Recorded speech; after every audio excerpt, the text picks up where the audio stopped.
Right, so welcome to a new guide on this channel, and on this occasion is the BEATSTEP PRO. Now, this is not a review, it's a complete deep dive guide about this device. Everything on this guide is in chapters, so if you look at the description or the timeline, you can jump to a section or skip the ones you don't want. If you like this, please like and subscribe, and if you have the money and you want to buy me a coffee, you can just go to the links in the description. Right, so let's begin. The first thing we need to talk about is the channels. How can you make this work?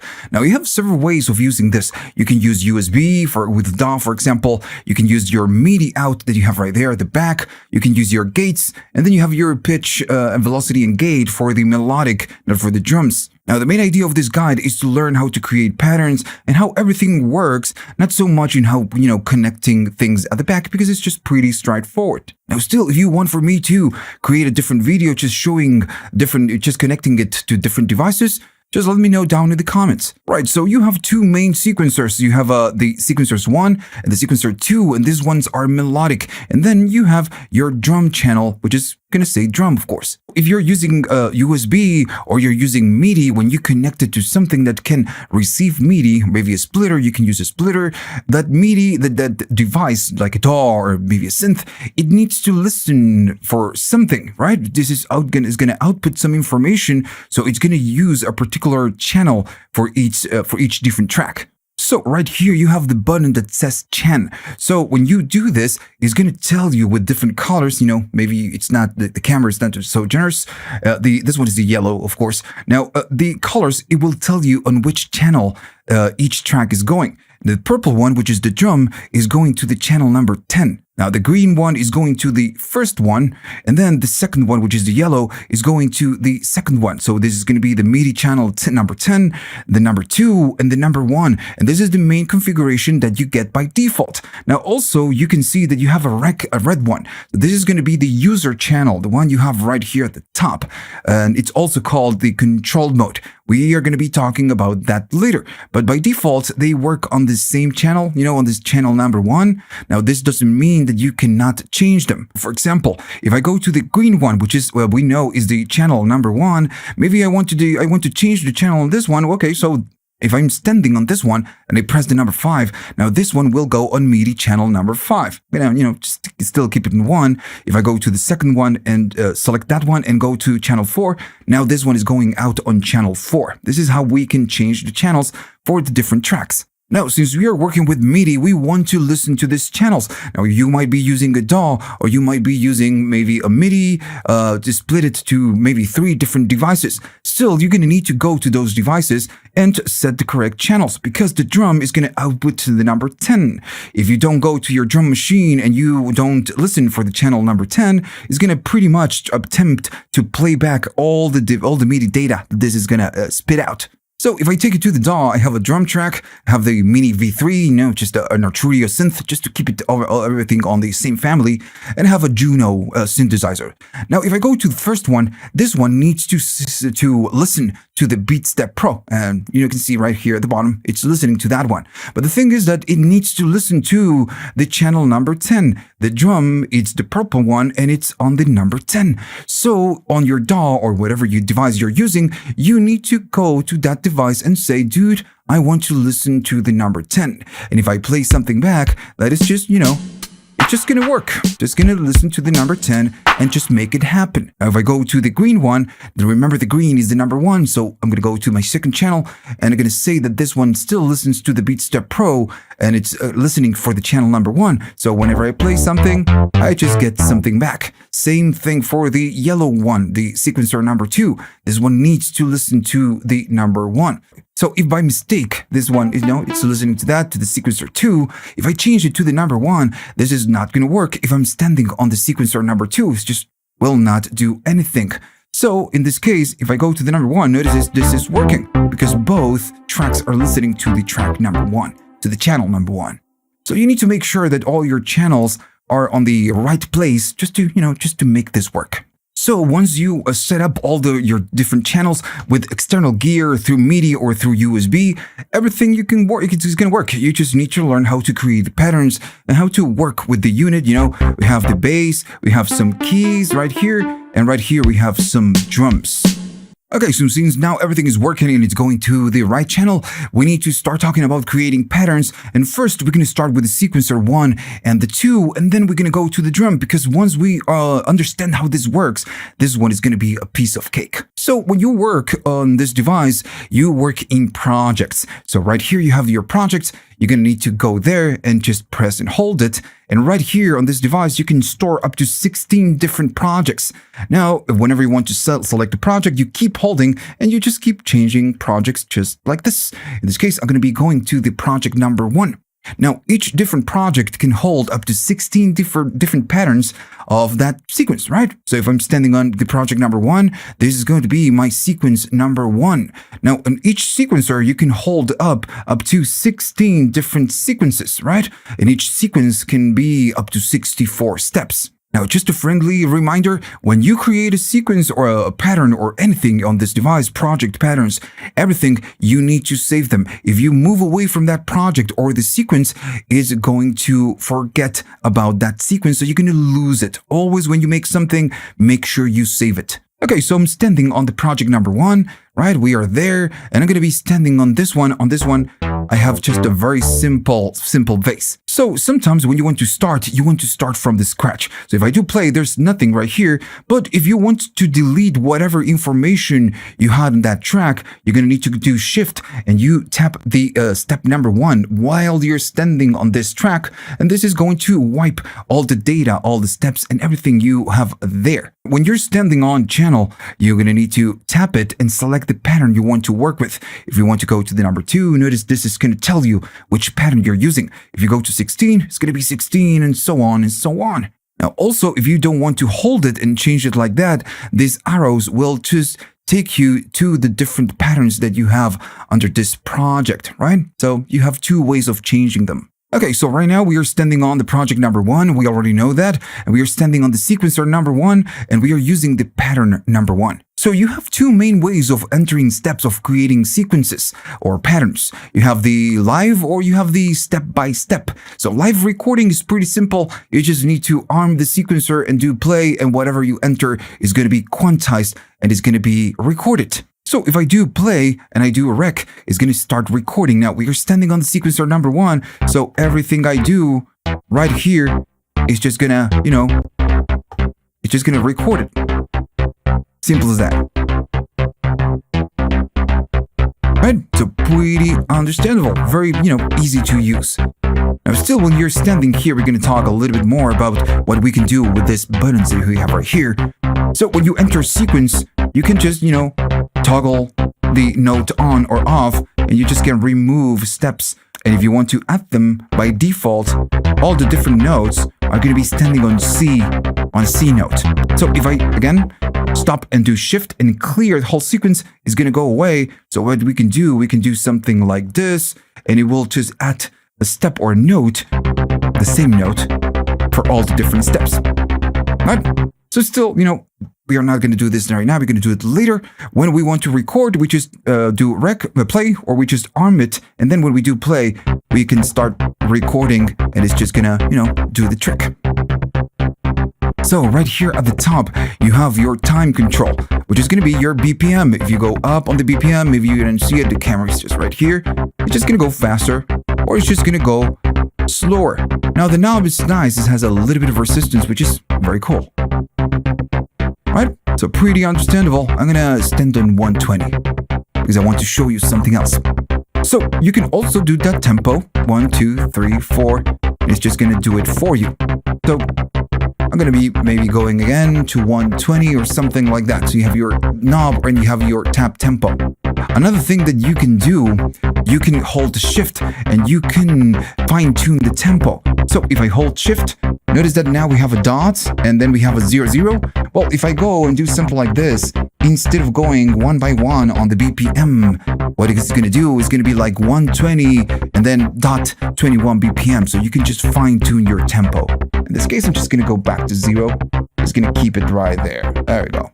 So I'm going to clear the sequence and I'm going to be adding something to all the different steps right here. And I do play and it's going to be playing, the same notes over and over. So when you go to shift, you have more options. When you go here, right here at the bottom, you have your quantize. And one thing that you need to know is that when you record something live, it's going to quantize everything. So when you're recording, if you're standing on 1/16 and you're just trying to do 32, well, it's not gonna record it because, again, behind the scenes quantizes everything. So in this case, you're gonna need to change it to 1/32. In this case, if you go really fast, it's going to catch it. Now, the thing is that, of course, the playback will be affected. It's just gonna be going much faster. Now, still, if you record something on 1/16, you can do shift and change the quantization. It's going to go faster or slower, depends on what you're doing. You also have your triplets right here. So you can do 1/16 and the triplet is like an on and off. So it's going to be 16 triplet, or it's going to be 8 triplet, 30-second triplet, right? If you disable it, it's just going to be 30-second, right? So I'm going to be starting over from the sequence, and I'm going to be doing rec, and I'm going to do play. If I play something, notice that when we play or we do something, we have no point of reference. So it would be nice to get a metronome. Now, since this is a MIDI device, it has no sound, so you cannot get a metronome from this one. But you do have a metronome. So the metronome is going to be outputting on the channel number 10 where the drums are. Now the thing is, by default, the metronome is going to be on C#1. And in this case, if I go to the drum, C#1 is going to be a kick. So if I enable the metronome, this one is going to be the metronome. And it's a waste because maybe you have a sound right here, maybe a clap or a snare or something, and it's just going to use it as a metronome. Now, what you can do, you can go to the MIDI Control Center, which is the companion app that you get with this device, and you can change where the metronome is. Now, I'm going to show you now on the screen. If you go to that section and you need to, of course, connect it through the USB, right there it's going to ask you what is going to be the metronome note. In my case, I selected a C8. So if I go to my DAW and I just show you what I have right here, it's just a Lindrum machine, pretty simple drum machine. So this is like the main drums. Oh, we can see them triggering right there. Now, right here at the top, I have a click, which is going to be an 808. So this is going to be my click track. So now if I go to my drum, just to make it obvious, I'm going to be doing some recording and I'm going to be doing some playing and I'm going to be recording something, but still there's no metronome. How can you enable the metronome? Well, you need to do shift and you need to go to your tap tempo. And that is going to give you the metronome. Maybe you can hear it right there at the back. So maybe I'm going to be deleting everything right here so we can clearly hear the click track. Now the click track right now, the sound comes out of the DAW. So I need to go to the DAW if I want to make it louder and just, go up in volume. So now, since we have a metronome, remember shift, and then this is disables or enables, we know where we are and we can just, record in peace. So if I go to record and just record something, we easily know where we are. So we know that right here, when we go to shift, we have the time division that we can change. But also we have something that says octave minus and octave up. So if you want to record something, but you want to change the octave, just pressing these pads, no shift, no, nothing, just gonna go up and 1 octave and down 1 octave and down 1 octave. Now, if you're standing way up, let's say something like that, and you want to go back to center, tapping both at the same time will take you back to the center. Now, there's one more trick that we have with this. I'm going to be playing the sequence, and for now, I'm just going to get rid of the metronome. So right now we are playing something. I'm going to make it a little bit more complex, right? So what happens if we want to transpose whatever we have right here by octaves? So instead of using the shift or, holding shift, you're going to need to go to the sequence that you want to adjust, which is going to be, the sequence 1 in this case, and you press and hold. So when you press and hold and you tap, it's going to transpose everything that you did right here by an octave, 2 octaves, 3 octaves, and so on, right? And if you want to go back, it's just going to go down. And if, again, you're standing way up or way down, tapping both at the same time, it will take you back to the center. So how about changing it chromatically, right? Can we do it just like we did with the octaves? Of course, if you notice right here, these pads, they have a note name. So when you record something, you can transpose it. For now, I'm just going to be playing something like that. I'm going to do the sequencer. And notice that right here is telling you, dude, you're standing on C. This is like your root note. So if I want to transpose everything, to move everything, and I do a D, it's just gonna transpose it and move everything up to D. It's just gonna move it. If I go to F, just gonna transpose everything. But notice that I need to press and hold. If not, it's just not gonna work. Right. So I'm gonna go to the sequence number 2, and on this one I have something, have a synthesizer, right? Just a different sound. And this one is a little bit more responsive to velocity. So if I tap it soft and then tap hard, we get an accent, right? So when you do this, the device is going to record that to the pattern, to the sequence. So if I do something like that and I, just attempt to do it, what is that? We get the accent. Now, don't have the metronome, so I don't know what is going. So notice what I did is just not really happening because it's quantizing everything to the 1/16 I have right here. Always need to be aware of that. Whatever you enter is going to be quantized. But we can hear right here, the accent. Now, there's also some other thing happening. I'm going to clear everything.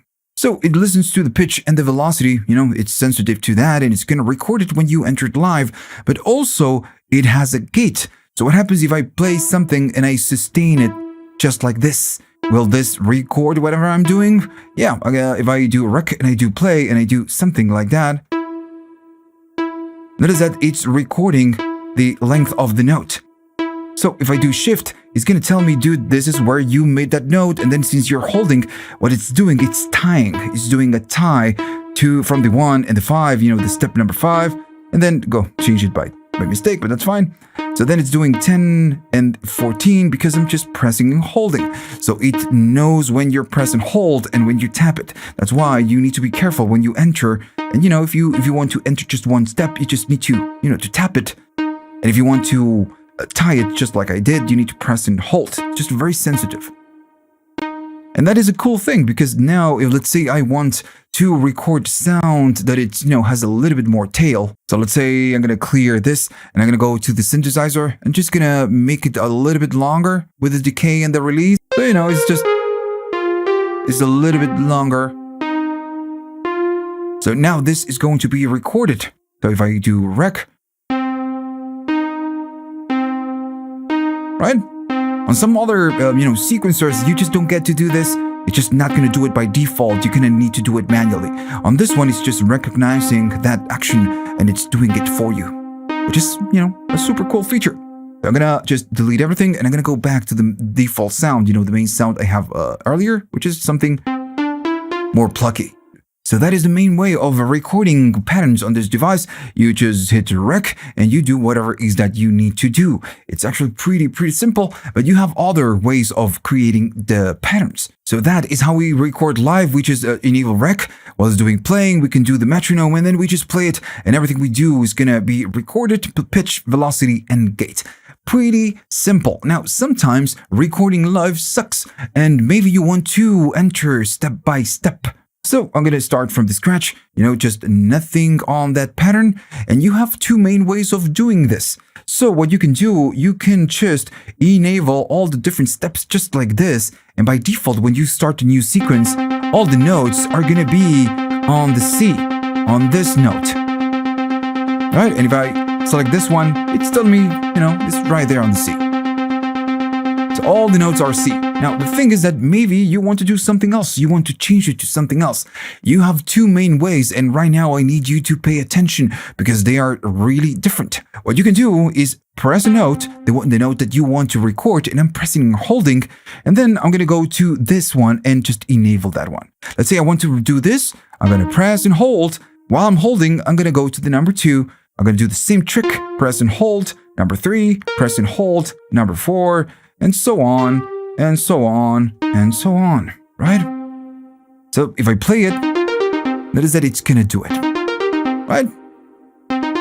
Now, if I go and delete it, again, I'm just gonna delete it and do the same thing, but I'm gonna do it backwards. Instead of pressing this one and holding and then enabling the step, I'm gonna just go to this one, press and hold, and then I'm gonna be entering the step. And if I go to this, notice that it's just pretty much the same idea, but we are doing it backwards. If I do like this, like this, like this, and like that, if I play it, notice that we are able to record it and we get the same result. Now, but there's a tiny little difference.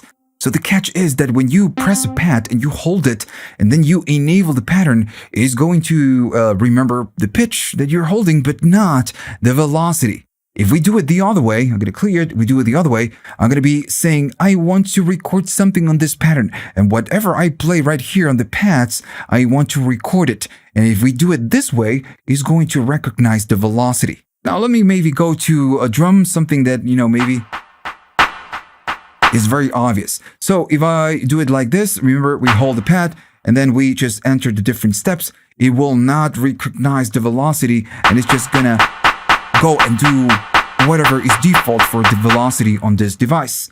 But if I do the opposite, if I press and hold and I do a soft and then I do a hard, we do a soft, hard, and so on, it's going to recognize the velocity. So it's a little bit different. So if you don't care about the velocity, you just maybe just hold it and just, add it wherever you want to add it. If you want to recognize the velocity, is the other way. Now I'm going to start over and I'm going to do that. I'm going to be going right here and I'm going to be entering some different steps. And just simply like this, I'm going to be doing something weird. It doesn't matter. So my sequence is going to be 8 steps long. Now, if I do play, it's going to do that. But, the sequence by default, the pattern, it's 16 steps long. How can we, make it shorter? So right here, you have a button that says last step. So whenever you hold it, it's going to tell you on which sequence you are. And right here, it's going to start flashing. We're going to talk about everything, everything about the panel length. But right now, it's just going to give you this tiny little, tip. Let's say you want to shorten the, the pattern. Well, right now it's 16. This is the last step. So if I make it 8, now the pattern is going to be 8. It's going to be shorter. So you need to press and hold the last step and then decide which is your last step. Now we're going to talk about this in detail in a couple minutes. So if I play it back, the sequence is going from here to here. Maybe I'm going to be adjusting a little bit of the light so we can see it in a minute, because right now it's super bright and maybe the camera is just struggling to get it. So when you do shift, you have some options right here, just like the time divisions. Right now it's going forwards because it says it's forwards, but you can reverse it and instead of going forwards, it's going to start from the last step and then go to the first one. Now you can do an alternate. An alternate is going to go up and down. Right? Cool. So that's it. That's how you record live and you record, step by step. Now, still, when you record something, this doesn't mean that you cannot use the method that we just used by pressing and holding and just editing all the different steps that we have right here. So both methods are, usable. Now, there's still a lot more we need to discuss to, create cool sequences, but they deserve their own chapter, like the encoders that we have right here. These ones are super important. Now, and one more thing, if you're creating something and by some reason, some note gets stuck and just keeps playing and it wouldn't stop even if you do stop, what you need to do is you need to go to your stop and tap it 3 times just very quickly, and this is going to send an all notes off, so it's just going to kill that stuck note. Right, so let's talk about the encoders that we have right here. These ones are as important as the pads and the controls that we have right here. Now, the encoders have 2 main purposes. They serve as a MIDI CC control when we are standing on user mode or control mode. And also, notice it says MCU or HUI. So right here, when you set it up, maybe with your DAW, you can control the volume or the pan of your tracks. So we're not going to talk about that right now, but when you're standing on one of the sequencers and the drums, then we're going to talk about the drums in a minute. When you're standing on the sequence, you can change the pitch, the velocity, and the gate. I'm going to be standing on this one, which, if you remember, it was the bass. And I'm just going to be doing something like this. It's going to be always the C note, and if I play it, it's just going to be the C note, right? I'm going to go a little bit slower, something like 100, something like that. So, depends on where you're standing, and notice that the knobs right here will change where you're standing. This is going to be modifying the pitch. So you have 16 steps and you have 16 knobs. Each knob will change the value for each different step. So knob number 1 is going to change step number 1, the 2 to the 2, the 3 to the 3, and so on and so on.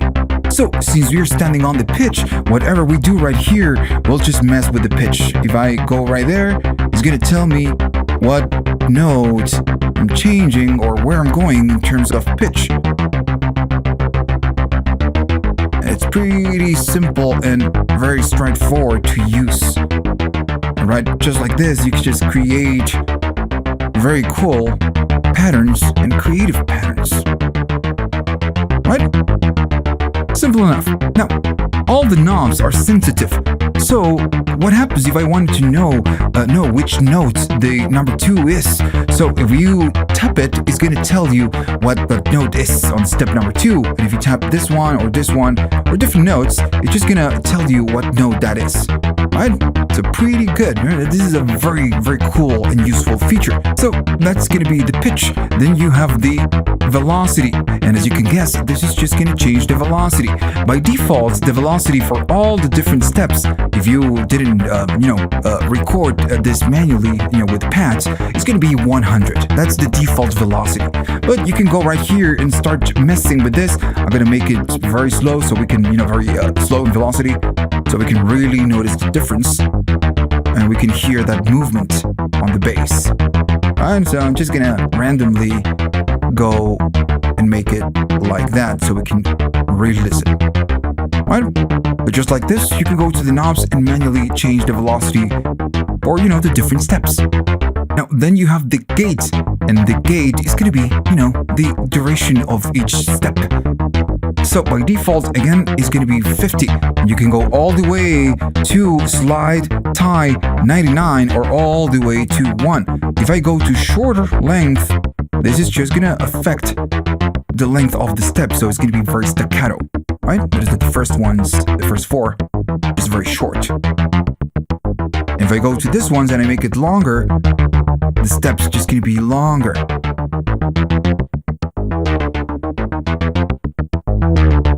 Alright, we can really hear the difference. Right. So what's going to happen with the other ones, right? With the other values. If I go to the 9 and I go all the way up, right here it's going to say slide or it's going to say tie after you go, over 99. So what's the difference between tie and glide? Or slide in this case. So I'm going to stop and I'm going to start over. So the main difference when you tie or you slide is how the note is going to be, playing back. So let me just, prove it right now. I'm just going to be adding 4 different notes and I'm going to be, maybe going to do 8. I'm going to use the last step just to say that the 8 is going to be the last step. I'm going to be playing it in, it's just going to be the same step. I'm going to go to gate. I'm going to go to maybe the first one and I'm going to be standing on tie. And the second one, I'm going to go and stand on tie as well. This one, I'm going to be standing on tie as well. Notice that the 1, 2, 3 is a long note. It's 1, 2, 3, and it's just this duration. If I make it 4, it's just going to be 1, 2, 3, 4. It's going to be this duration. So the first note is going to last 4 steps. That's a tie. It doesn't matter the 2, the 3, and the 4 are playing different notes. On some other sequencers, it matters. On this one, it doesn't. Because the first note is the one that it's going to be playing the 4 steps. It's going to affect the duration. If you go to shift, it's going to change colors and it's going to tell you right there that these ones are blue. And if it's blue, it's because they are tied. Notice what happens if I go here and I make it slide. Right, I'm going to be playing it. Can you notice the difference? No, because there is no difference. And this is like something that you need to know. Now I'm going to go back to tie on this one and on the 4th one. So when we use the tie and we are working with MIDI, connected through MIDI and using MIDI, the tie is just going to mean this. It's going to play the note, leave it open, and everything it's behind is going to play the same note. Now, when you're using the CBs at the back, it's going to still work the same way, but everything is going to be control voltage. It's going to open the gate and it's just going to, not close it. So it's going to work almost like a legato. So, but if I, again, go to slide and slide, there's no difference when we work in MIDI between the slide and the gate. There's no difference. But when we work with CVs, everything is control voltage. right? So instead of just doing a note on and off with the gate, just going on and off, is going to kind of go up and down smoothly in voltage. So this is going to give you that slide type of sound that you get with, a 303 type of, synthesizer, or that type of 303 vibe. So that's what happens when you use the slide and you use the exits, the outputs right here. When you're using MIDI, you get no slide. So I'm going to make sure everything is cleared. And what I'm going to be doing, I'm going to be adding the same note to all the different steps. No glide, no tie, no everything. Everything is just the same. Now, sometimes you want to create the ties, right? You need to go to the encoders and just tweak them to get the tie. Sometimes that sucks because it's just going to take a lot more time. You need to go one by one. So there's a tiny shortcut when you want to create ties.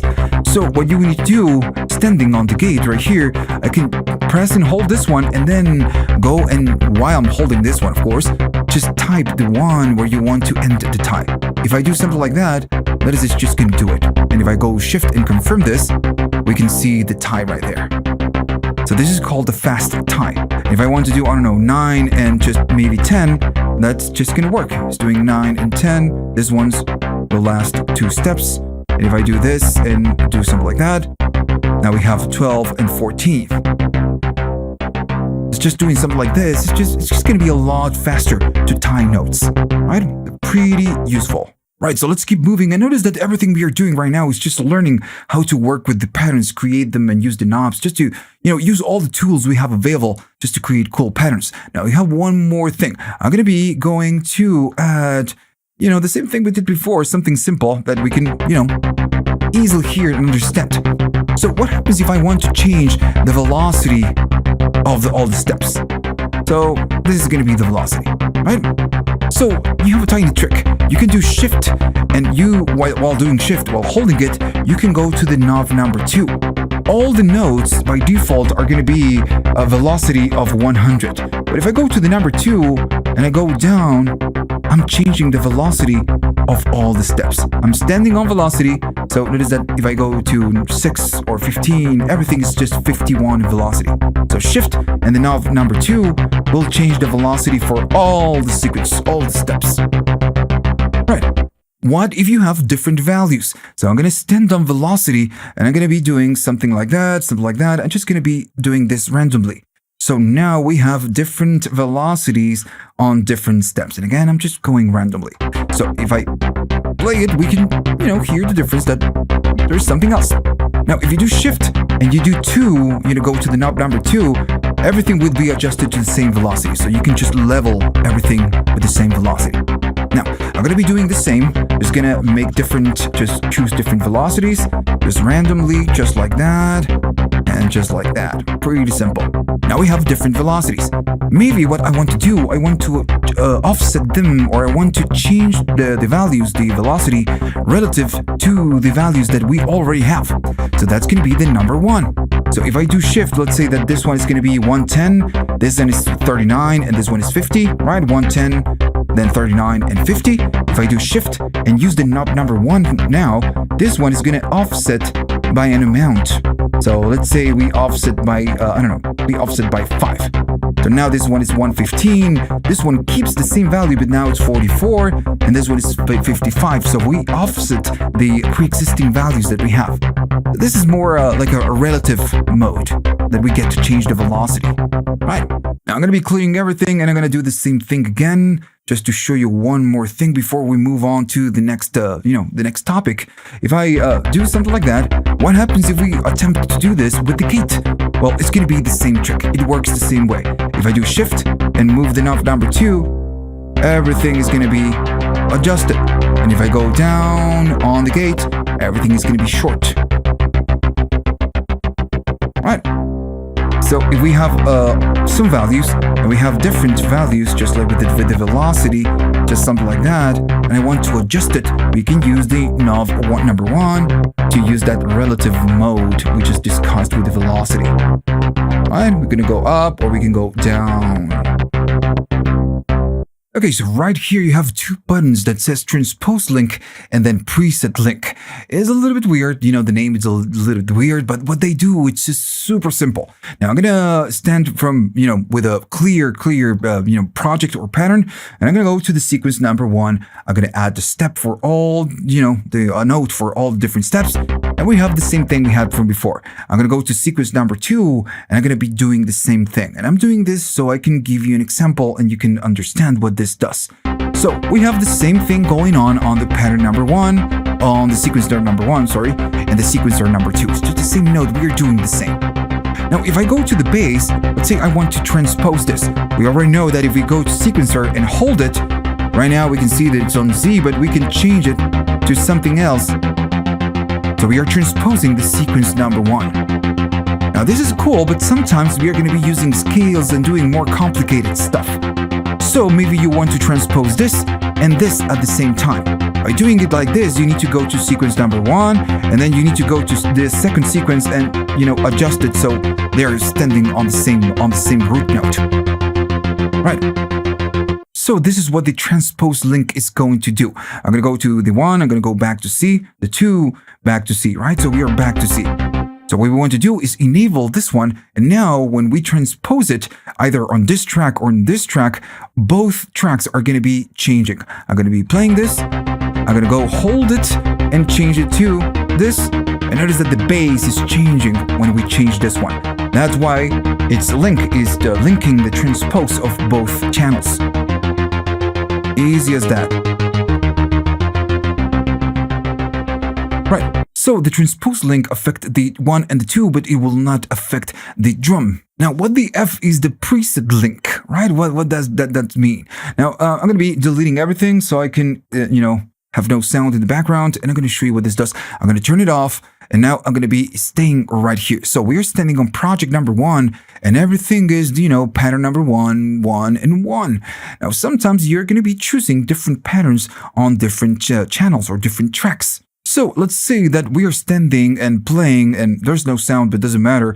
We are playing the pattern number 1 on the 3 different tracks. With the preset link, what we do, we change the pattern and everything is going to change. So in this case, if I do it without the preset link, if I go to pattern number 2 or 3, and this one I go to the 6, this one will be playing different patterns. But if I standing on the 1, I'm going to go right there and I do preset link. Whenever I change a pattern right here, the other ones will follow. If I do 1, this one is going to change to 2s and 3s and so on and so on. Now, by default, there's a tiny catch, and right here, I need you to pay attention. So when I change from, 4 to 5, everything is changing because this one is going to number 5. Now, if I disable the preset link, and let's say on this one, on this track, we have the number 1, this one is going to be the 5, and this one, it's going to be the number 10. What's going to happen when we do preset link and we change something? So if I change it from 1 to 2, everything is going to be changing to whatever number of pattern this one has. So this is how it works by default. And this is because it's using a method called, or mode called absolute. If this was season 2 and you change it to 3, everything is going to be to 3 and so on and on and on. And it doesn't really care that you're just maybe using different values. It's just going to go and change it to whatever you are. If I'm changing this to 10, everything is going to be changing to 10. Now, this is not set in stone. You can change it from the MIDI control center. So when you go to the MIDI control center, right, you open the app and you go to device settings, you will have a million options. This is just, this device is a monster.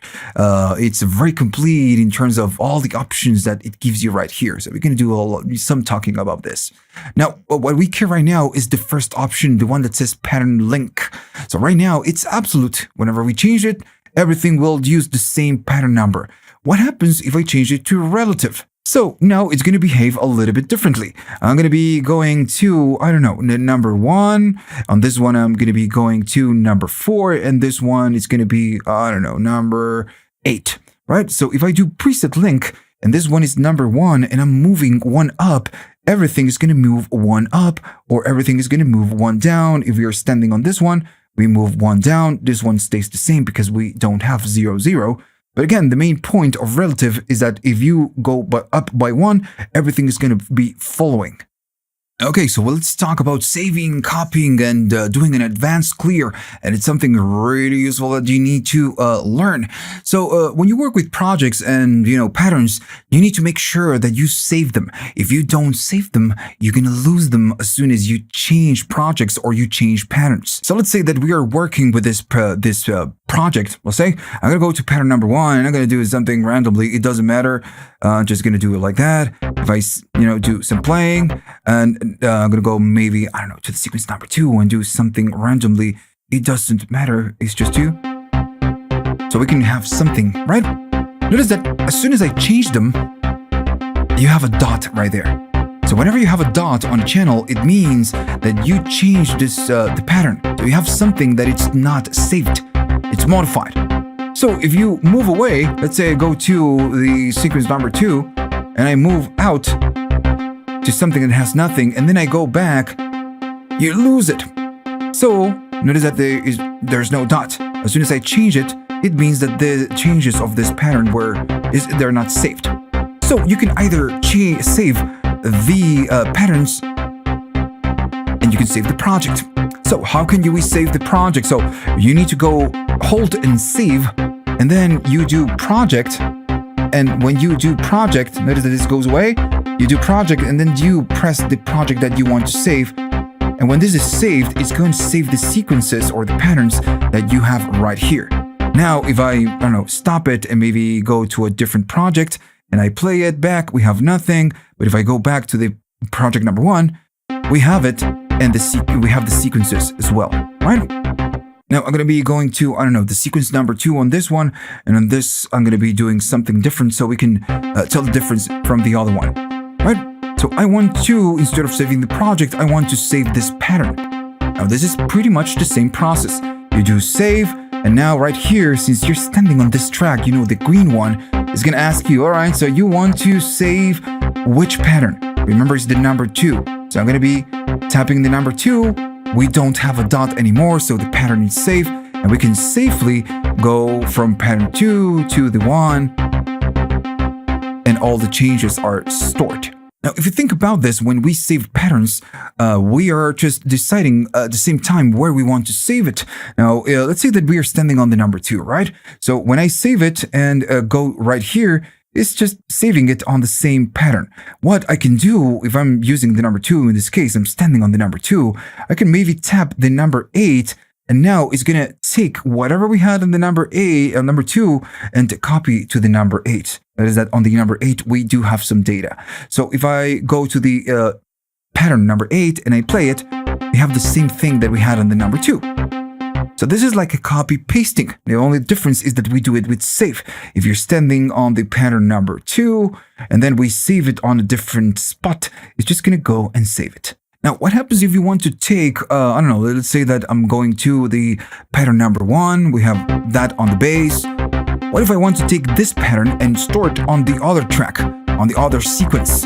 How can we do this? Well, it's pretty much the same idea. So first we need to stand on the pattern that we want to copy and paste it on the other one. And then we're going to do the same. We're going to do save and we hold it. Now I need to go to the sequencer, the other one where I want to paste it and hold it. And once you do so, you just need to type or just press where you want to store it. In this case, I'm just going to go to the number 2. And this is just going to take whatever pattern we had on the 1, go to this one and just paste it. So if I go here and choose the number 2 and I mute this one, we can hear that we have the same thing we had on the bass on the track number 1. So now let me just show you something super useful that you will use the whole time. And I need to give you an example so you can just understand it. I'm going to go to the track number 1. I'm going to mute the second one. If I play it back, we have, there's a very dumb sequence.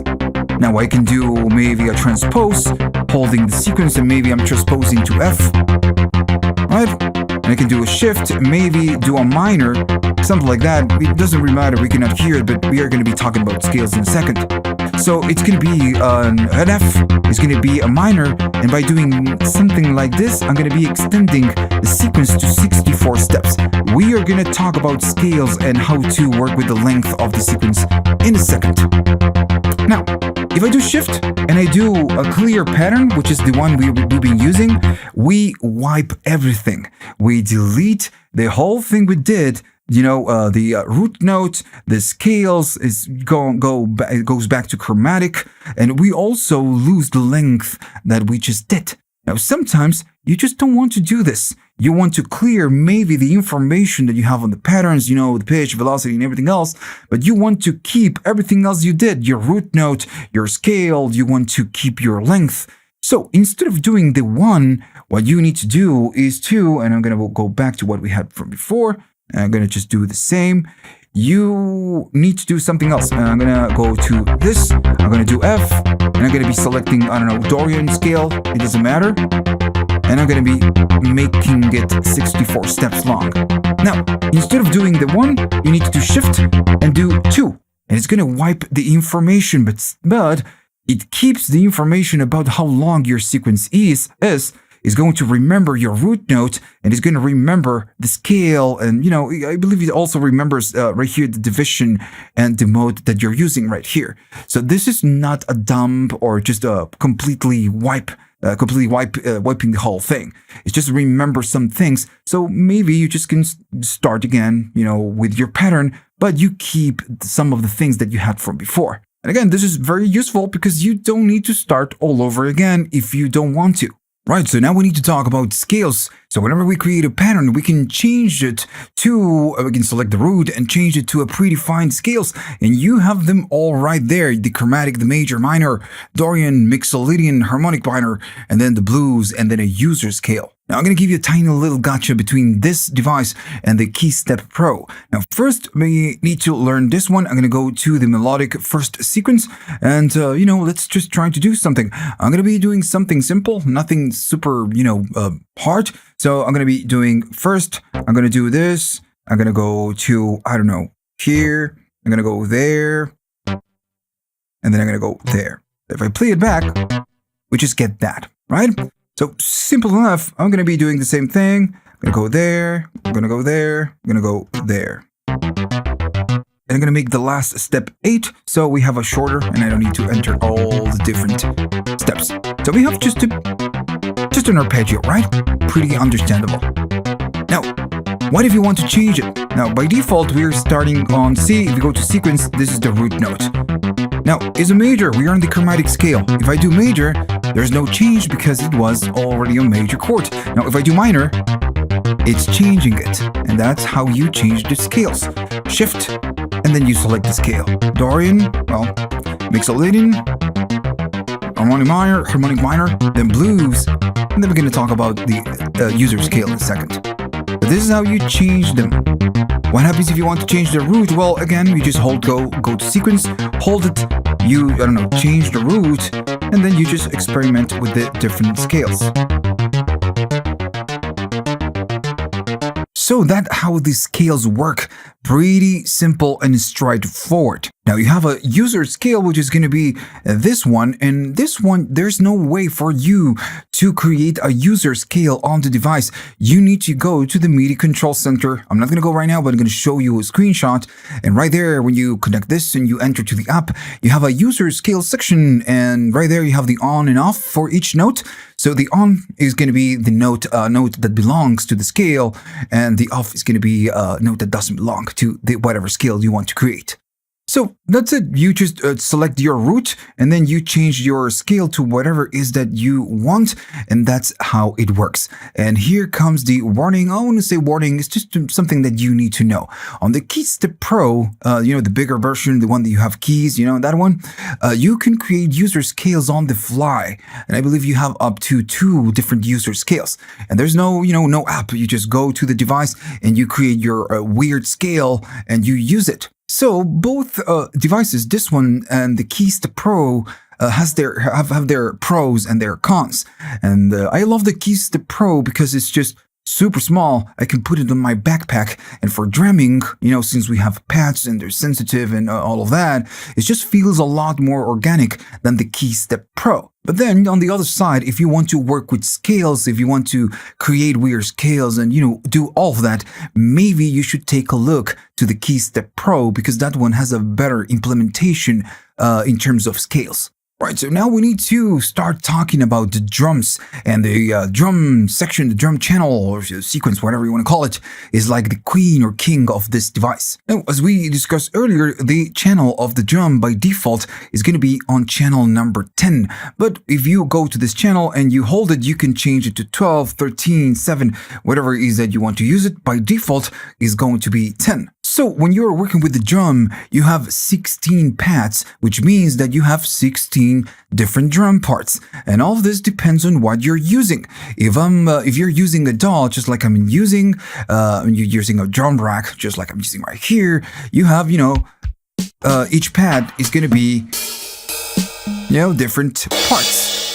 But if you're using maybe a different device and you're using the gates at the back, you don't have 16 different drum parts. You only have 8 because you only have 8 gates out.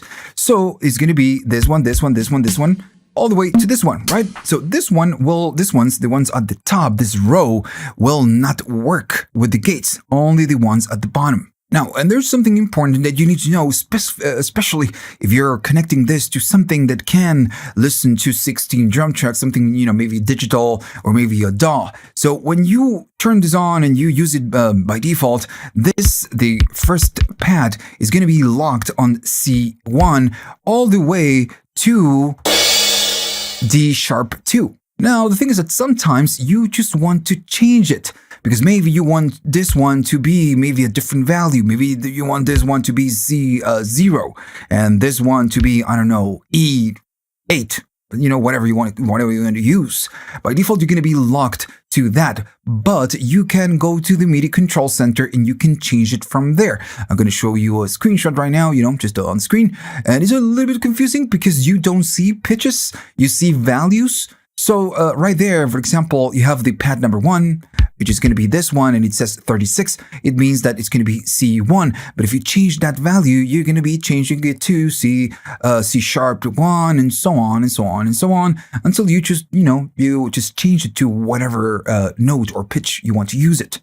Okay, so how can we create patterns? Now, I would suggest for you, if you're starting on this section, to take a look at the creating patterns with the sequences 1 and 2, because most of the actions are going to be repeated right here. I'm not going to go through them. I'm just going to, maybe do them, but I'm not just going to explain them. So, depends on what you're using. Every pad will contain a different sound, right? In this case, I have 16 different sounds on, I have one sound on all the different pads. And the way you record or you create sequences is pretty much the same with the sequencer 1 and 2. The main difference is that with the drum, each different instrument can hold a different pattern. And the way you record, you create the different patterns for the different drum parts is the same than the sequence. You stand on something, you can record it live or enter the steps manually. In this case, I'm going to be standing on the kick. I'm going to do a 4 in the floor. Just going to do that, and I'm going to do some playing. And we have a nice 4 in the floor. So maybe I want to, add some snares, something like that. Maybe that one. I'm going to be enabling recording.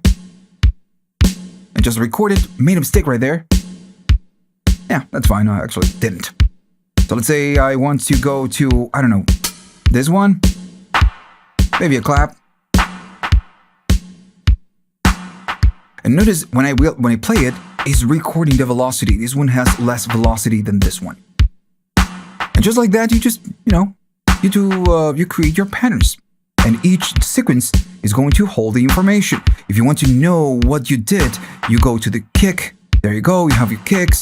Have your snare, and just like we did earlier, you just can go there and just add them manually.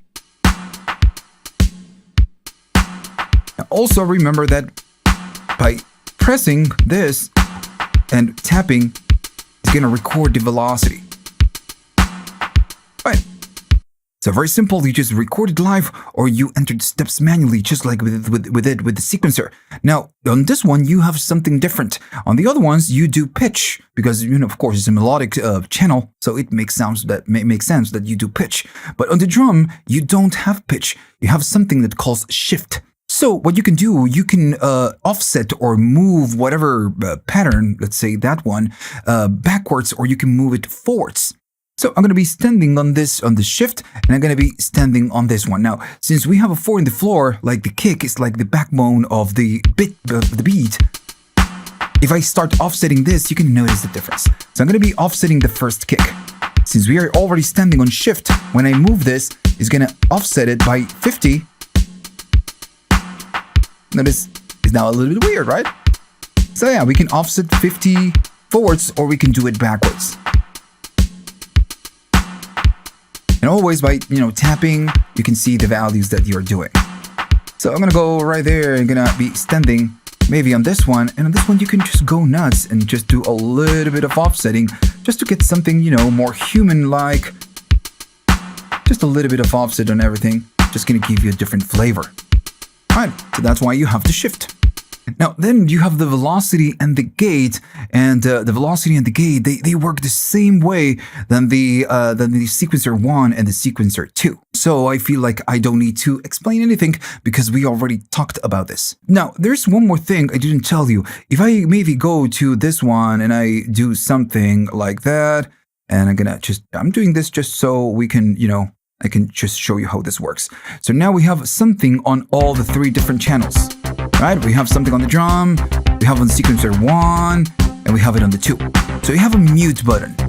On the sequencer 1 and 2, if you mute, it means that you're muting that track. Simple as that. Now what's going to happen on the drum sequence? If I do mute, it's going to mute the whole drum. Maybe you're thinking, what the F are you doing? This is super simple. Now, what you can do as well on the drum, and for now I'm just going to mute this one. On the drum, you can mute different parts of the drum, right? So now it's not that simple anymore. So what you need to do, you need to go to drum, just like that. You hold the mute, and notice that everything goes off. So this is a waiting for you to mute something. I'm going to mute the kick, so it's obvious.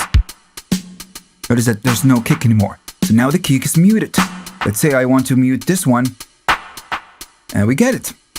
And you just can mute different parts while performing, if you wanted to. And just to unmute it, you just tap it, and you release it to go back. All right. Okay, so let's talk about the pattern length. We know already that when we start a pattern, we already have 16 steps of a pattern. So if I'm going to go to the drum, we have nothing right here. So I'm going to stand right there. I'm going to do a 4 in the floor, something really simple. And then I'm going to maybe add some snare. And we have something simple, right? So we have 16 steps. So all the way right here is going to show you, it's going to tell you what you're doing, how much, how many steps you have, or where is your last step.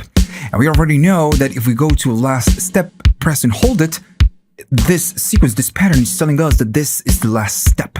So we can just shorten the step by 8 or by 4 or by 5 or, you name it. I'm going to go back to 16 for now. Now, the thing is that what we want to do, we want to extend it to 32, 48, or 64. Now, right here, you need to take a look at the lights that you get right there. So you have maybe on the camera, it's not, you're not going to be able to see it, but you have a red light below the white light. So what is the red and what is the white? So the white light is going to tell you where your last step is. And your red light, if I move it, is going to tell you on which page you are.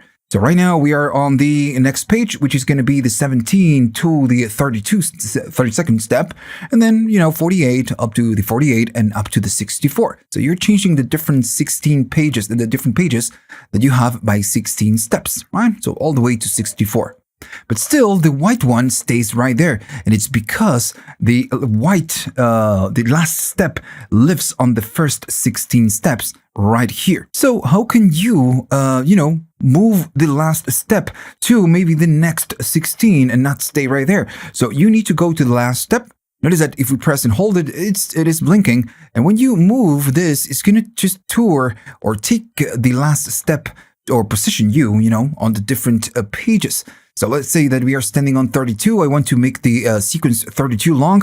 So I'm going to be going and just making this the last step. When I release it, now this looks different. We are looking at the first 16, but then the last step lives on the step number 32. Then this means that now we have a 32-step sequence. Right? So we have some silence and then starts over, loops back. So why do we get a silence? And it's because when you extend this step, the second pattern has nothing. The next 16, you have no information. The only thing you're doing is you're telling the device that the last steps is the 32. You're not copy pasting your first 16 steps and then pasting it on the next 16, right? This is what we are doing right now. Still, you can just go to the second page with these buttons, and maybe you can add some data just like that, and it's just gonna do it. And it's, just that simple. Now notice that when I play it back, sometimes we see, in this case is the second 16s, but we don't see the first ones. So we need to manually go there to see whatever we are doing on the first 16. Makes sense. Now this is good if you're editing the first 16 steps. But sometimes you just want to, for the device to, take you automatically to the next pages. So what you do is the follow. By pressing both at the same time, now it's just gonna, just take you to the next one, and the next one, and the next one. This is nice when you're just, creating things on the go.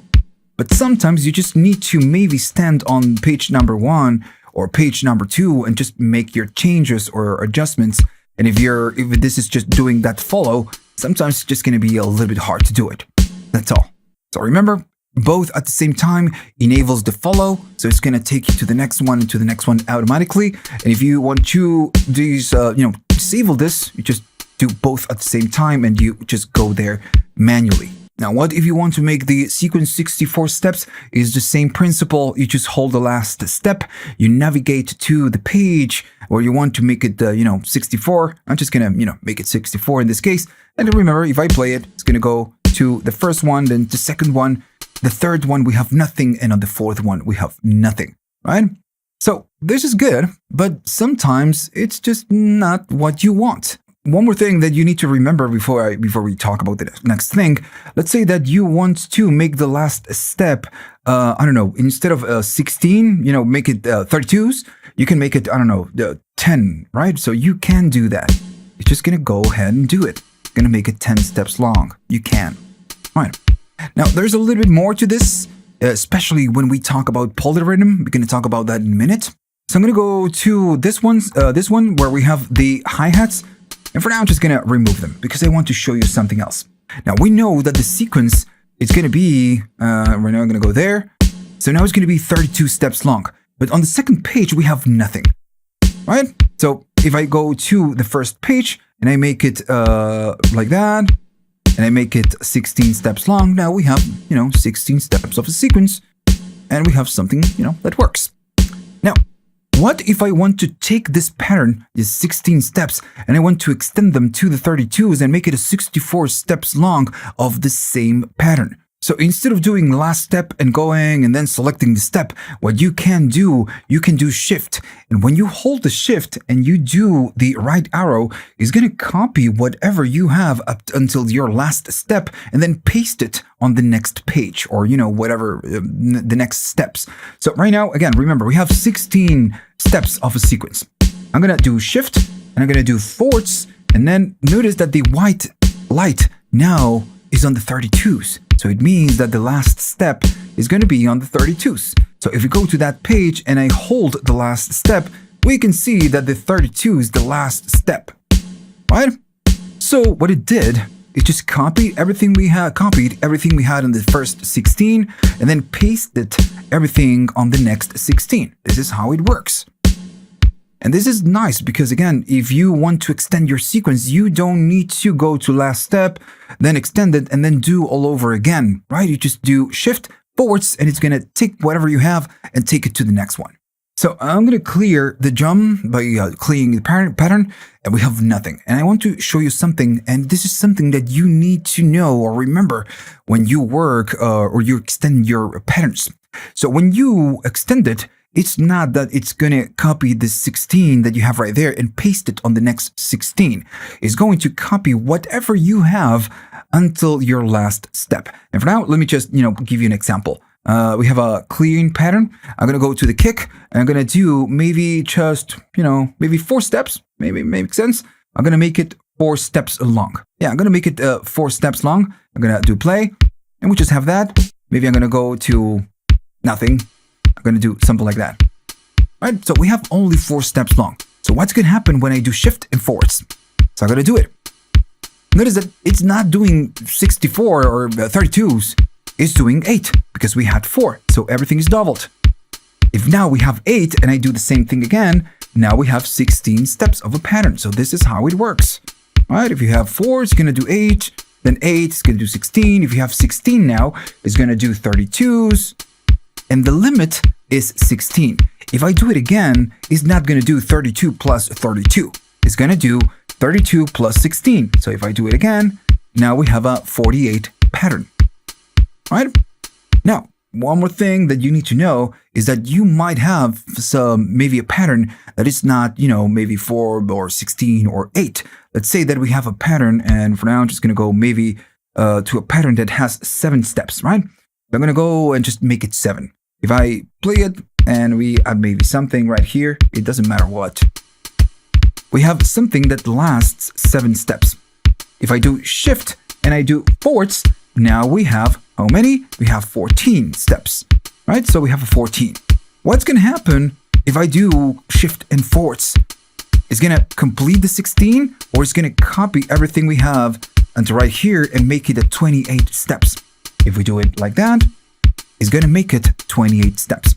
If I go to the second page and I hold the last step, notice that the last one is going to be the 12th of the second page. So you always need to remember how this works when you extend the sequence. It's not that it's just taking the 16 and pasting it on the next 16. You always need to be aware where your last step is and how many steps of a sequence you're doing. All of this that we just discussed works a little bit different when we talk about polyrhythm, because on polyrhythm, every single, pad or drum track, or drum sound has its own length, and it's a little bit different. So we're going to talk about that in a minute. First, I want to cover some other things so we can get them out of the way, and then we can dive into polyrhythm. Right, so now we need to talk about this swing that we have right here. Now, swing has 2 phases because we can apply it global or we can apply it to standalone tracks. Now, first I'm going to go to a drum and I'm going to create a sequence.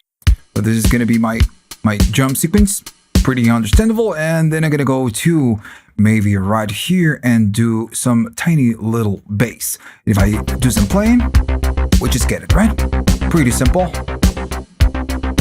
Now, I'm going to be stopping this. Now, I'm going to be maybe going right here. So I'm going to go to the swing. Now, on the swing, you have the lowest value is going to be 50% and the highest value is going to be 75%, right? So what you can do it globally, and this will affect all the tracks. So if I do play and I go up on the swing, we get a swing for the track, first track, the sequencer 1, and the drum. You can go all the way crazy to 75. Right. Pretty easy to use. Now, also, these ones are sensitive just like this. So if I do this, it's going to tell me how much swing I'm doing. Right. Now, this is pretty obvious and pretty simple to understand. It's a global swing. Now, what happens if I go right here to the current track? So let's say that you want to do that swing, but you don't want to do it on the drums. Maybe you just want to do it on the bass. So that's going to be, the current track. I'm going to go all the way down on the swing, and I'm going to be doing some playing. So I'm going to stand on the bass track. On this one, I do want to do swing, but I don't want to do on the drum. So when I enable current track, then on this one, we can apply the swing. But this one will only be stored on the sequencer 1, and it will not go on the drum, right? The drum stays the same, and the one doing the swing is the sequencer 1 and not the 2, just the 1. So when you save the pattern, this value, this current track, is going to be stored within the pattern. Now, when you do a global swing is going to be stored within the project. So you need to save the project if you want to keep that global swing. Now, the global swing and the current track swing, they work together. I'm going to give you an example. I'm going to go back to the sequencer 1 where we have some swing, and I'm going to go all the way down. And I'm going to disable for now the current track. So all the tracks are not doing swing, right? Pretty simple. Now, I'm going to be going to maybe some swing on all the tracks. And I'm going to take it, to 67. So all the tracks are doing a swing. But I'm going to go to the sequencer number 1, and I'm going to be enabling the current track. So what's going to happen now? If I move this, notice that the lowest value for the sequencer 1 is 67, and I can only go up to 75. And it's because the current track knows that we are using a global swing, and the highest value of the global swing is 67. So we cannot go lower than 67 on the swing for this current track. So they do work together, right? So if you're doing some global swing, whatever you do on the current track is going to respect the global. So you can only go a little bit up and not down, right? Okay. Now I'm going to disable for now the current track. I'm going to go all the way down to nothingness, so we have no swing, right? So what I want to do, I want to talk about the randomness and the probability, which is going to be this section that we have right here. Now, this is pretty simple to understand.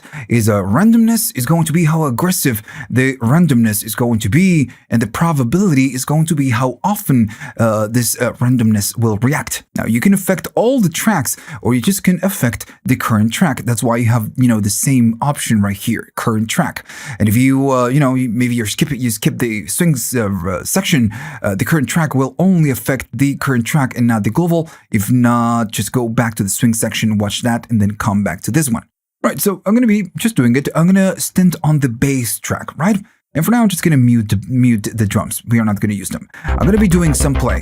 Now, notice that we have notes. I'm going to add that one right there. We have the same note on all the different steps. So what's going to happen when we move the controls? So I'm going to go to randomness. I'm going to go all the way up and crazy to randomness. Nothing happens. And it's because the probability will decide how aggressive or, how often this will happen. If this is all the way crazy, but we have no probability, nothing is going to happen. As soon as we go up on probability, notice that we are just starting to get it.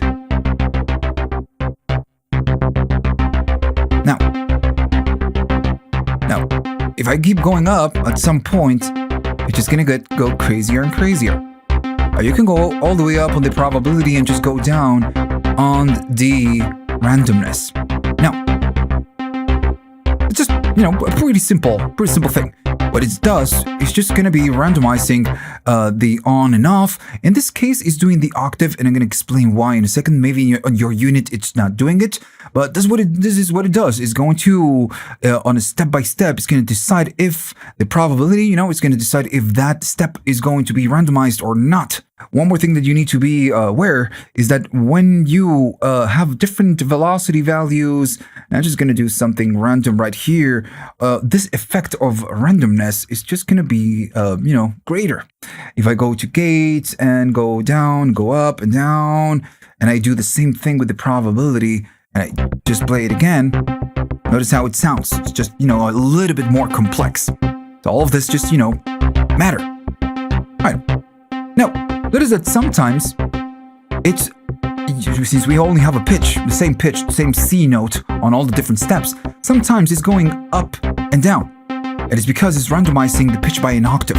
Now, usually, by default, when you get your unit, this option is not enabled. It's not something that you get from default. So on the MIDI control center, if you go to global, you have an option that says randomize octave.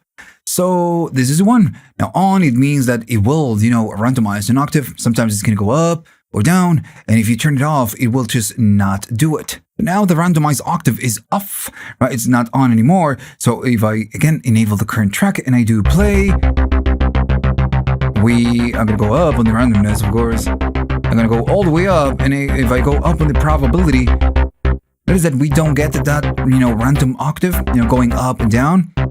So you need to enable this option on the MCC. If not, you're just not going to get it. What it's just randomizing is the note on and off, right? So pretty cool, right?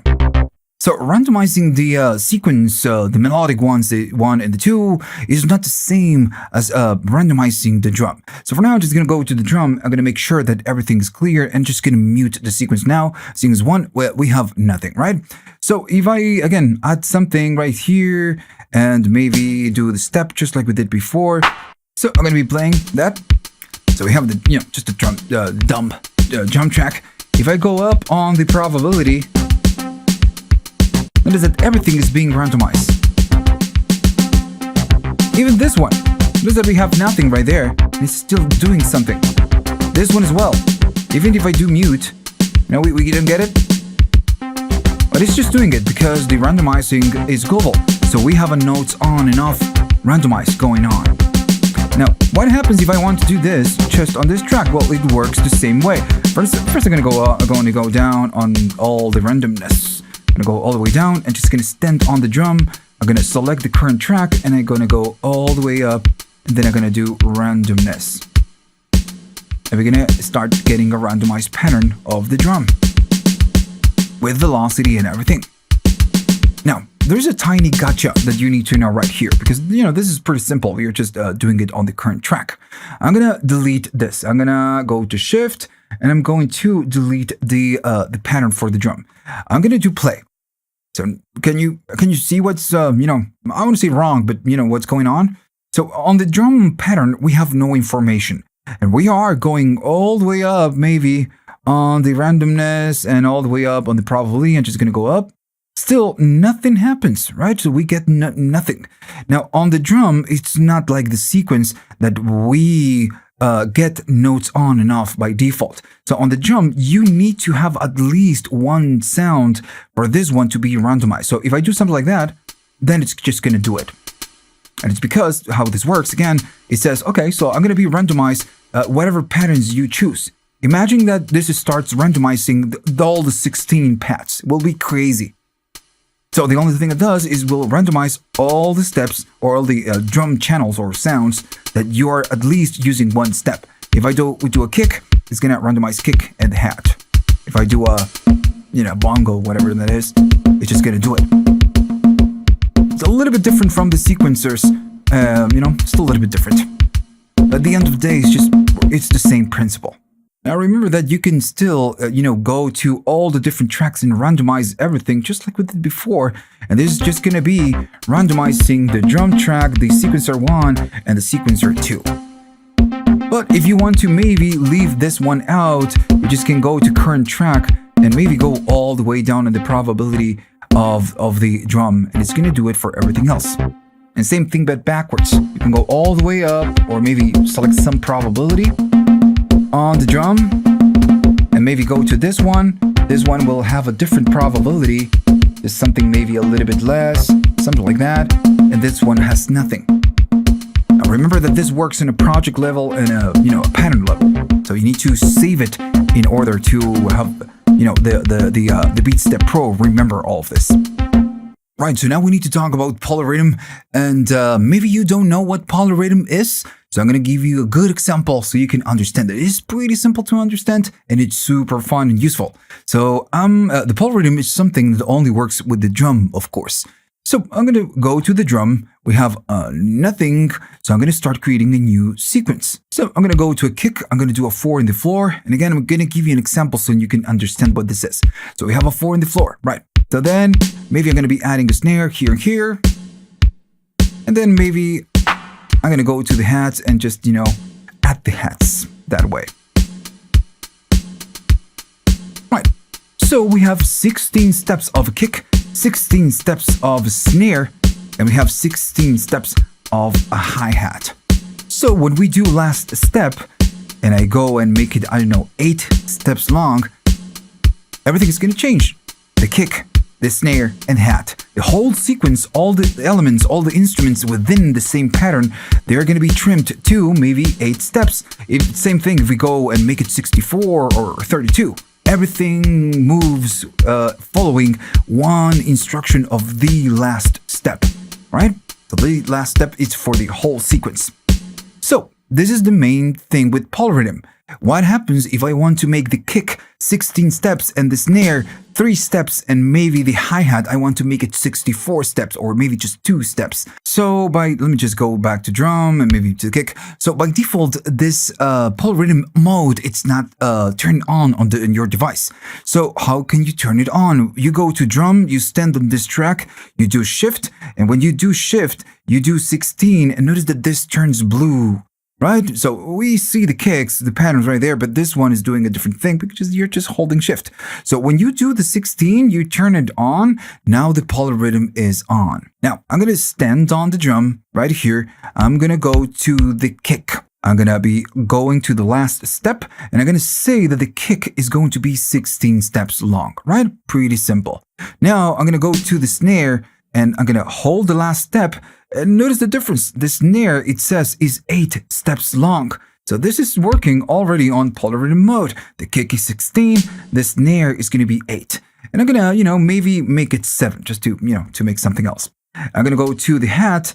The hat is going to be 8 steps long. So now the hat, I'm going to make it 13. And now for all different parts, we just have different lengths. And this is just going to create different rhythms. Because, we have different lengths. Now you can go crazy right here. You just can go maybe to this one and just make it different. It doesn't matter. It's just completely up to you. It's good. It's about experimentation and getting cool patterns. I'm gonna keep it on 16 for now because I'm just gonna use it to explain something else. So this is how it works. You do shift, you turn it on, and then you just shift the length of all the different parts. So a few minutes ago, we talked about how extending a sequence, what's going to happen when we extend the sequence. Because now we don't have just one single length. We have a different length for all the different parts. So if I do shift and, for example, enforce to copy from the start to the last step, what's going to happen? It's going to copy everything, the whole thing, or it's just going to go one by one and just copy that. So when the polyrhythm is on and you do shift and forwards to kind of a copy and paste it on the next 16 or the next 8 or the next 4, now it's going to happen on a track by track basis. I'm going to go to the kick. And if I do last step, I know that this one is 16, right? So if I do shift and I do forwards, now we can see that we have 2 pages and the kick is going to last, and I'm going to do for now follow. The kick is now, it's going to be 32 steps. It makes sense. And we can see it right here going from one page to the next one. So what's going to happen with the other ones? I'm going to go to the snare. Is this one. So the snare is 7 steps long. So if I wanted to extend this, I do shift and we need to stand there, of course, on the snare. I do shift, I do forwards. So now the snare is going to be 14 steps long. Step long. It was 7, now it's 14. So this is how it works. The kick now is 32. The snare is now 14. And let's go to the hats and just do it. The hats are 13 steps long. If I do shift and forwards, now the hat is going to be, on the second page. So it's going to be 26 steps long. 13 plus 13 is just 26. So with polyrhythm, you really need to be aware about your length and what you're doing in terms of, polyrhythm. And it's a very nice, cool feature that you get on this device just to create variations and, just to experiment a little bit more with your patterns. Right, so now we need to talk about the pattern chains. Now, this is a performance tool, and we can also use it with something called scenes. But first, we need to cover this, and then we're going to talk about the scenes because they work together, but they are a little bit different. Right, so I'm going to go to the sequence 1. Remember, we have that bass right there, and I'm going to create like the dumbest sequence, and I'm going to create it on 3 different patterns so we can, chain them on different ways. So I'm going to go stand right there. I'm going to be doing something like this. And I'm going to be doing different things so we can identify the different patterns, right? So we are standing on pattern number 1. I'm going to save that pattern. I'm going to right there. Notice that we are right there. I'm going to go right there and save it. I'm going to go to pattern number 2. And on this one, I'm going to be doing something different. On pattern number 2, I'm going to be doing something like this, which so we can identify, this one from the other one. I'm going to save the number 2. I'm going to go to the number 3. And on the number 3, we're going to go faster. So all the 3 different patterns are different. I'm going to save it right there to the number 3. Saved. So now if I go to the sequencer and I go to the number 1, we get that. We get that on the 2. And we get that on the 3. Right? So easy stuff. Now, what you will need to do shift, and then you will need to go to sequencer, and you need to press and hold both at the same time. Now, once you're holding both, you can release the shift, but you need to keep pressing the sequence 1 in this case. Now, what you need to do, you need to tap the different order in which you want for the patterns to play. So I'm going to be doing a 1, a 3, a 2, and a 1. So it's a 1, a 3, a 2, and a 1, right? So that's going to be our chain. Now, if I go right here now and play it, I'm going to be playing, remember it's a 1, there's going to be a 3, then it's going to be a 2, and then back to 1, and then back to 1. Everything restarts and everything is going to be looped in that order. So maybe you notice the lights, maybe something is a little bit different. It's because the power went off and I had to kind of start over. So, but sometimes that happens when you record videos. Okay, so this is the way we create a pattern. Now, there is a good thing and a bad thing. The good thing is that it's pretty simple to create. The bad thing is that when you change projects or even you change patterns, if I go right there and just change a different pattern and I play back, it's not going to remember that pattern. This is a performance tool. You just type, the chain them, you do play, and then it's just gonna go. You cannot store chains. You cannot save it, right? So this is something that you need to remember. The only way to save sequences or chains is by storing them in scenes. And we're going to talk about that in a minute. Now, one more thing I didn't tell you is that you can, of course, chain multiple patterns, multiple patterns of the same. So if I do the same shift, then sequencer, I'm going to release it. And if I do a 1, a 3, a 3, and a 2, the 3 is going to be played twice. So 1, it's going to go to a 3, 1 more measure of 3, and then it's going to go to a 2. So this is the way we chain patterns, and it's a nice thing that we know how this works because we are going to use it on the scenes. Okay, so let's talk about scenes. Now, scenes are very simple, and what you do, you use them to store patterns or chains, or you use them to store the order of, different order of patterns. And I'm going to give you an example, don't worry. Now, this is something that you can only turn on through the MIDI control center. You just cannot do it directly from here. So, okay, so I'm going to go to the MIDI control center, and as you can see, scenes on the global, it's off, right? It's just going to make sure that this one is off. If you turn it on, you can turn it back off, right?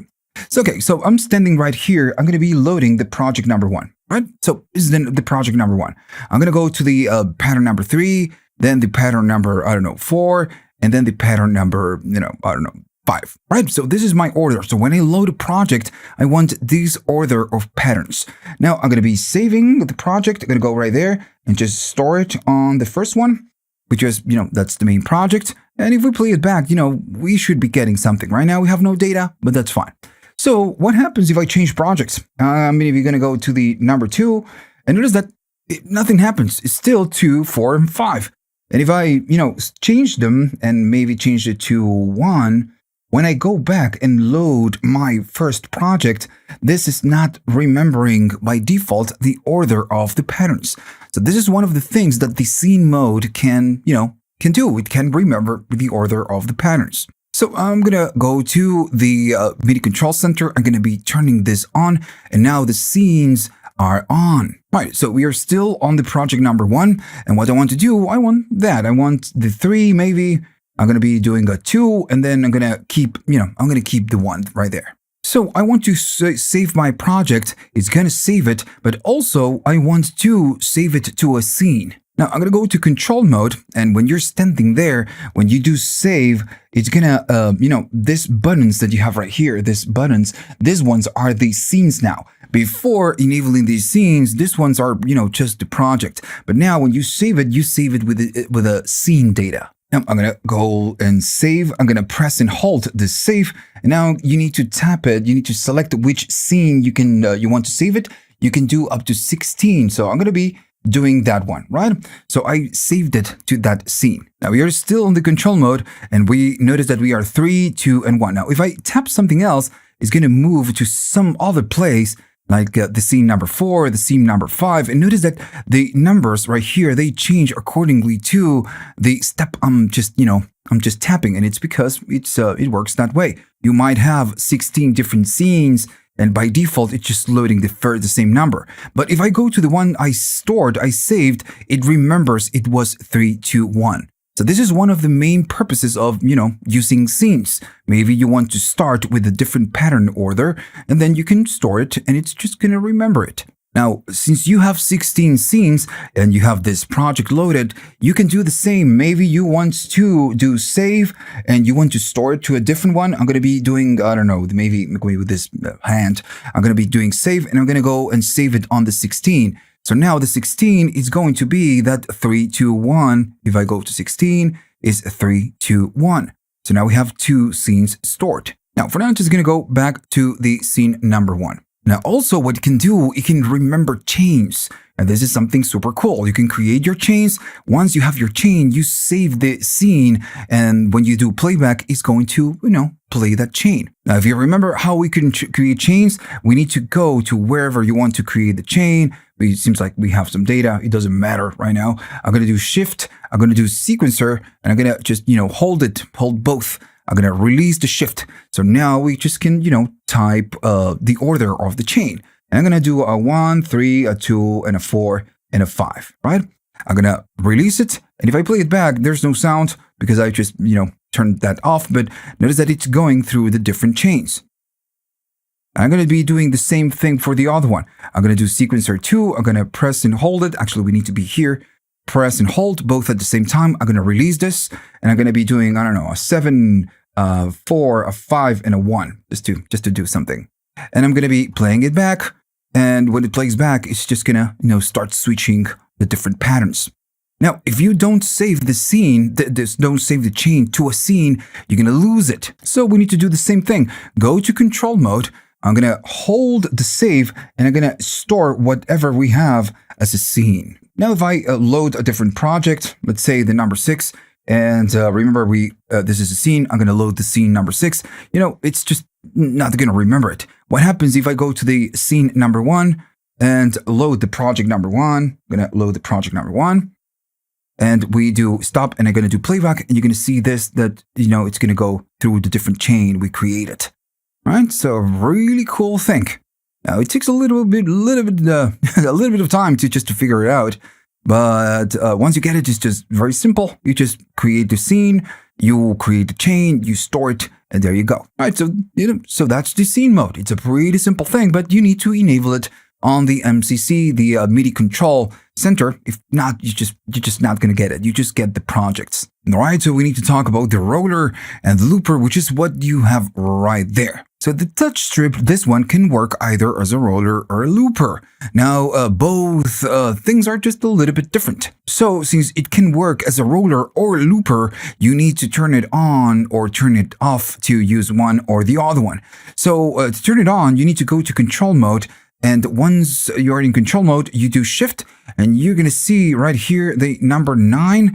This one, it's the roller and looper. Now on, it means that you're working with the roller. And off, it means you're working with looper. Now first, I'm going to turn it on because I want to show you how the roller works. So I'm going to be, going back right here to drum. And this what we'll do, that when you press something and you're playing back, is going to repeat on whatever subdivision you're just using right here. So I'm going to be playing something back. Notice that we have no pattern. I'm going to be playing this, but if I hold it and just go to the division, it's going to be 1, 4, and 8, 16, and 32s and back. But the trick is that you need to hold this pad in order for this to work. So this could be a performance tool. Maybe you're just playing something and maybe not there, maybe there, right? And then you want to do, right? So it works perfectly, right? Now, sometimes instead of just adding pinching into all the different notes, what you can do when you're recording, you just play it back and it's just going to record it. So I'm going to record it. I'm going to go to 1/16. This is going to just record it for you and you don't need to go one by one. All right. Pretty simple, right? It's a very useful tool when you just get to use it. Now, on top of that, it can be a performance tool because I'm going to go right there and just going to make, I'm going to make this one just like we did before. I'm going to be doing some playing and I'm going to go to 16. Right? Now, there's one thing you need to be aware of. Since when you use this device, every time that you record something live, everything is being quantized. If you want to do 30 seconds or 32s, you cannot do it because you're just not using it, right? So you need to go there in order to record this. If you're working right here, right, on 1/16, and then you play it back, and you do maybe this, and you want to record this, it's just not going to record it because the mode is 1/16 and you cannot do 32s on 16s. So you need to go to this mode in order to make it happen. And you need to adjust your sequence in order to record this. I'm going to go and just change the kick and the snare. Right. So now we are standing on 32, so it's going to record it. It's going to quantize it correctly. So let's say that I want to do this one, right? So if I just tap it and hold.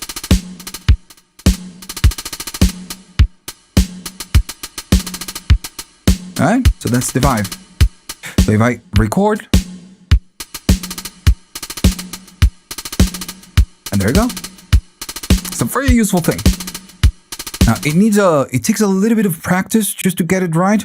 And it's very useful, especially if you're using a longer sequence when you can create different variations of the same instrument. Now, another thing that this has, and it's not for the drums, it works for the sequencer 1 and the sequencer 2. And for now, I'm just going to delete all this.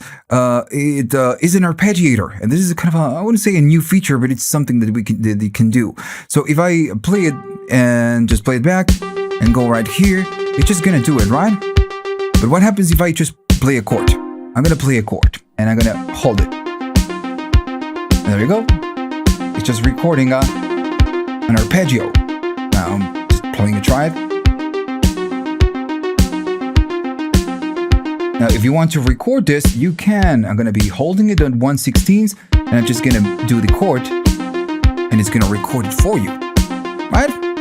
So the roller can be, that repeat type of deal that we have right here, or it can be used as an arpeggiator. Now the looper it's a little bit different. Now what it will do, it will loop, but it's not per channel. It's a global thing. And also, if you're recording, since this is a global and it's not something that you can record, it will not work. So if you're recording, it will work. It will kind of work as a roller and not as a looper. Now, first of all, we need to enable this. Remember how we change it? We go to control mode, we do shift, and the number 9 is going to be the roller. So right now it's on, it's a roller. I'm going to just turn it off, and now it's going to work as a looper. So, okay, so how does this work? So when we play back, I'm going to do playback. And right now, I guess we are doing 1/16. I guess maybe on the drum, we are doing 1/32, but that's fine. Now, I'm going to be going right there. And what this does is going to loop whatever section by using this division. If I do this, it's going to be tiny, and then it's just going to be just 1. If I do 1/4, it's going to last that. So this is the looper. You just use the roller. Maybe you're going to be looping that section, then you go 1/8, and then 1/16.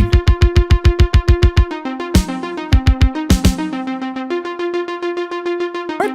So yeah, that's the looper. Another thing that you get with looper, maybe I'm gonna loop that part, all right? So we are looping 13, 14, 15, and 16.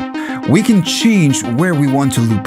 Right here, we are just, stopping right there. But maybe I'm gonna tap it right there, and it's gonna take you to that section and loop those 4 steps.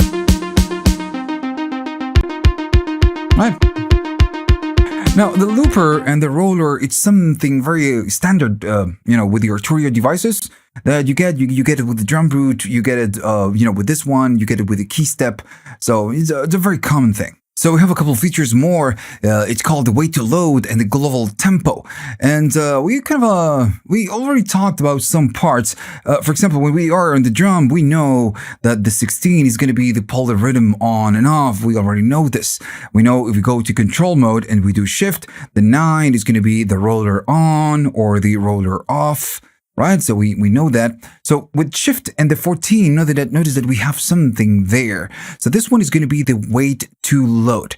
Now, if the wait to load is on, it means that this one is lit, right? It's on. If you turn it off, the wait to load is off.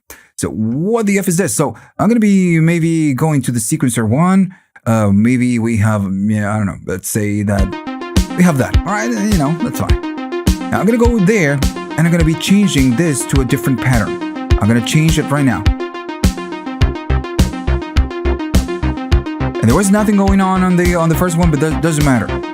Notice it's blinking first. It's because it's waiting for the whole sequence to end, to end the whole cycle before it goes to the next pattern. Here 1, and when we hit here, I'm going to change it. Notice it's not going to wait, and it just changes when it reaches the end. So this is the wait to load. Now you can turn this off. If I do shift and just turn it off, instead of waiting to load, it's just going to change it instantly. If I change it and go to 1, it just goes to 1. 2 goes to 2, then goes to 3. And depends on what you want to use, when you use this device. It should be useful. There's no right or wrong. You might like the wait to load or not. Then we have something else. The 14 is wait to load. I kind of like it. I'm going to leave it on. So then we have something which is the 15.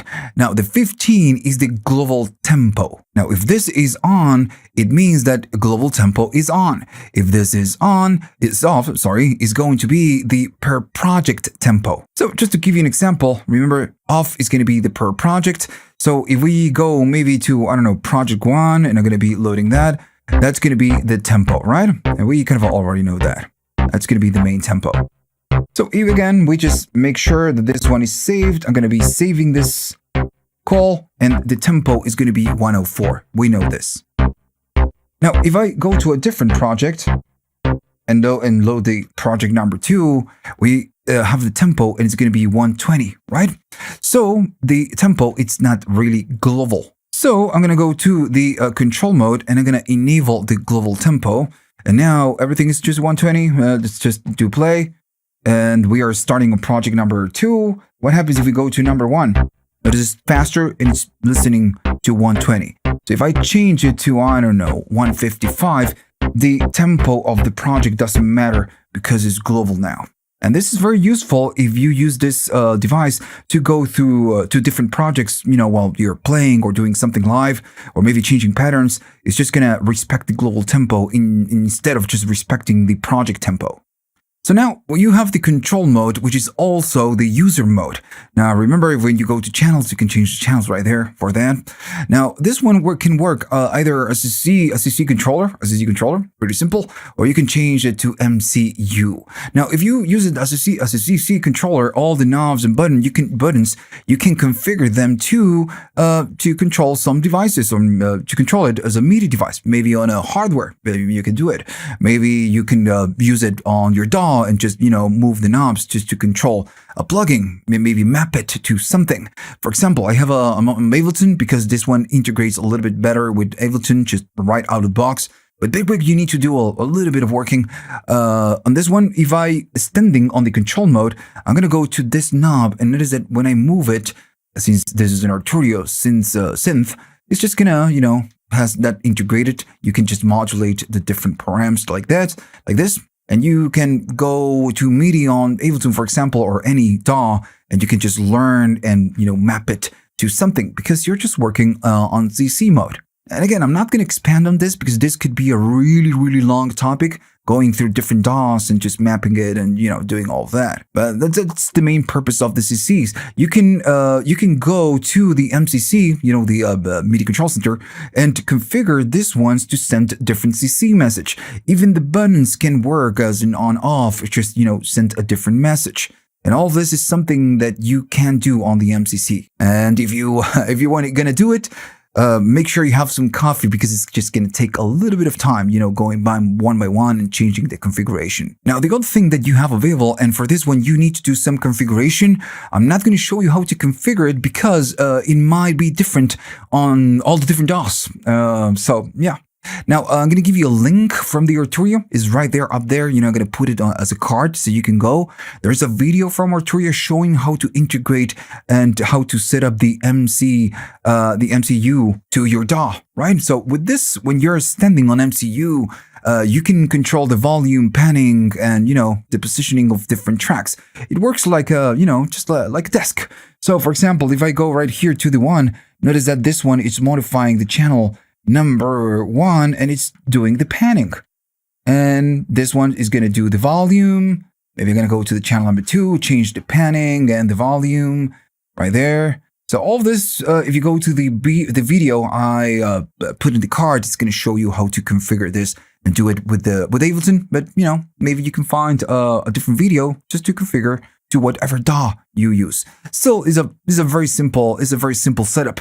If you do it on Ableton, you can do it on Ableton. You can do it on pretty much any DAW. So if you're watching this and wondering if you should get this. Because of the connectivity, the kind of the syncing capabilities and connectivity capabilities, this is a very good. All the Arturia devices, MIDI devices, have great integration with pretty much everything. So if you liked all of this and you learned something new, remember to like and subscribe. And if you have the money and you just want to say thanks and buy me a coffee, you can go to the links at the description. You have PayPal, you have YouTube thanks, and you have Patreon. Maybe you can be a 1-month patron and buy me a coffee that way. Right, so see you on the next one.